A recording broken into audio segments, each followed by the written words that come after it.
বিশ্বাসভঙ্গ ও bank জালিয়াতির অভিযোগে করা মামলায় সময় টেলিভিশনের সাবেক পরিচালক আহমেদ জুবায়েরকে কারাগারে পাঠানোর আদেশ দিয়েছেন আদালত।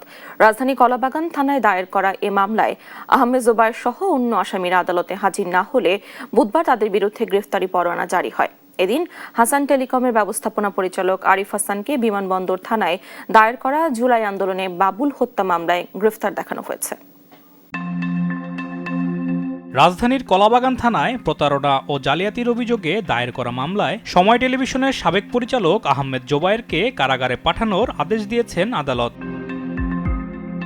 বৃহস্পতিবার ঢাকার অতিরিক্ত chief metropolitan magistrate Mohammad Zakir Hossain এ আদেশ দেন। আইনজীবী সূত্রে জানা যায়, আহমেদ জোবায়ের সহ ৬ আসামিকে বুধবার হাজির হতে নির্দেশ দেয় আদালত। আসামিরা হাজির না হলে গতকাল গ্রেপ্তারি পরোয়ানা জারি করা হয়। জোবায়ের সহ ৪ আসামি বৃহস্পতিবার আদালতে আত্মসমর্পণ করেন। এ সময় আদালত আহমেদ জোবায়েরকে কারাগারে পাঠায়। মামলার অপর ৩ আসামি আহমেদ জোবায়েরের ছেলে আহমেদ রাফিদ কাদের এবং শেখ মাহমুদ ইয়াসিন ও সানি চৌধুরীকে জামিন দেওয়া হয়েছে। মামলার অপর ২ আসামি আহমেদ জোবায়ের স্ত্রী ও মেয়ে পলাতক রয়েছেন।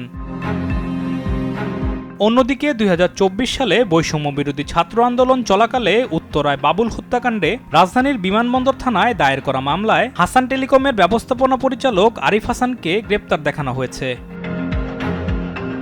বৃহস্পতিবার তদন্ত কর্মকর্তা বিমানবন্দর থানার উপপরিদর্শক আবু সাইদের আবেদনের প্রেক্ষিতে ঢাকার মেট্রোপলিটন ম্যাজিস্ট্রেট মোহাম্মদ রিপন হোসেন এ আদেশ দেন।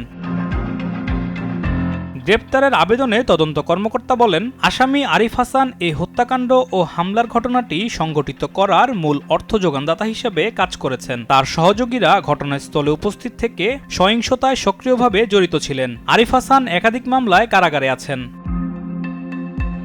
আলিমুজ্জামান সাফওয়ান, দেশ টিভি, ঢাকা।